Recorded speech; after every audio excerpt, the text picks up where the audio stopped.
All right, Todd is back as we prep for tomorrow. I know. Yeah. And tonight, too. I mean, it's all going Yeah. to change tonight. And when we wake up tomorrow morning, it's either going to be pinging off your windshield or it's just going to be snowing on your windshield. I look forward to the commute. Yeah, it's going to be a mess. This morning's commute looks pretty good, though. These temperatures also look pretty good.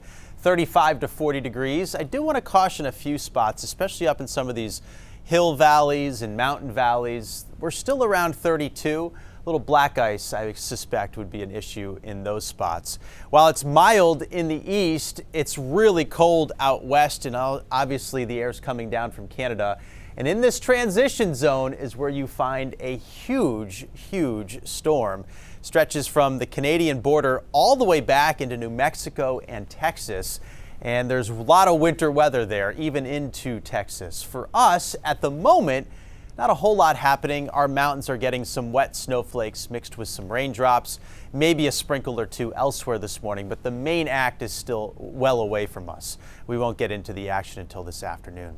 It'll be damp out there this morning and areas of fog. With the balmy temps and the fog, we're getting a lot of melting. So roads are mostly wet, but I suspect that a few of them will probably be slushy, especially as you get up into the mountains and into the higher terrain where it's a little colder.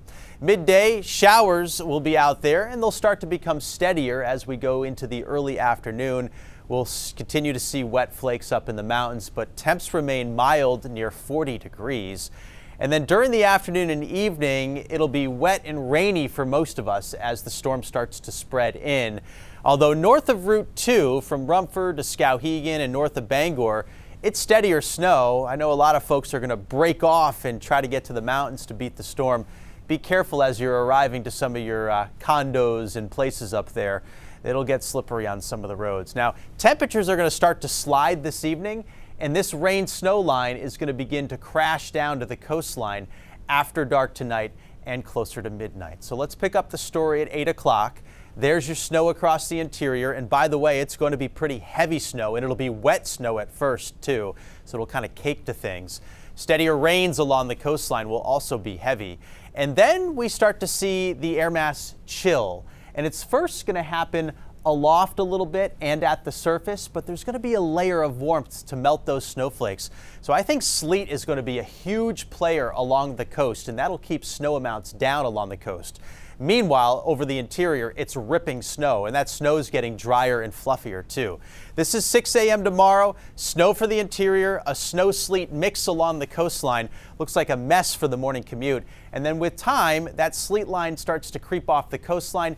It becomes all snow by mid-morning, even along the coastline, and then tapers off early in the afternoon from west to east. Snowfall amounts haven't changed much from yesterday. Because of the sleet, we'll hold them down along the coastline, 4 to 8 inches. South of Portland, though, less. Looks like 2 to 4. But you get on the other side of that sleet line where it's the all snow zone. This is a biggie. 8 to 12 inches of it. And then north of there, less because you're farther away from the storm, and drier air is going to win the battle against all that moisture. Speaking of that moisture, gone for the weekend. What's not gone for the weekend? The Arctic air. It sticks around both Saturday and Sunday. While it'll be bright both days, our temperatures will struggle. There is the latest for you. Small crafts are up, seas 4 to 5 feet, southwest winds 10 to 15 knots. So as we look at the 7-day forecast, storm moves in tonight and tomorrow. We'll see rain change to mixed precipitation and snow, and we're looking at several inches of that snow. Over the weekend, the sunshine is back. It'll be blustery on Saturday and cold near 20, mid-20s on Sunday. Next week's storm looks like a miss right now, but we probably don't get a whole lot of sunshine early next week. But these 2 days of 40s have just been such nice. A nice respite from it's the about rest. to end. So little sad about tomorrow, tonight. Yeah. Just not going to lie. All right. Thank you, sir. Appreciate it.